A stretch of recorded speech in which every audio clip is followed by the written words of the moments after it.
So guys, ito nga po, papakita ko lang yung liwanag ng 1200 watts na street light na Bosca, no? Yan. So yan po yung liwanag niya, no? So napakaliwanag po niyan. Yan. Solid na solid. Yan. So na-try ko din po yung kung ano yung battery kung gaano ka tagal malobat, no? So na-try ko nga, so magdamag, no? Halos parang walang nabawas, no? Yan. Yung maganda battery niya. Yan. So yan po yung liwanag niya. Napakaliwanag. Alloy nga pala po siya na street light, no? Alloy. Yan. So pang outdoor siya, mga friend.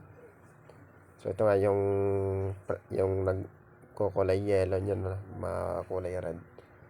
So yan. So yung floodlight na yan, anti-kwan siya, anti-radiation siya ng mga lamok, no? Kaya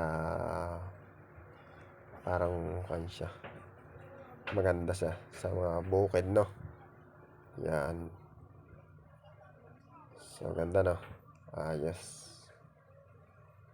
Quality yung liwanag niya. Solid na solid talaga.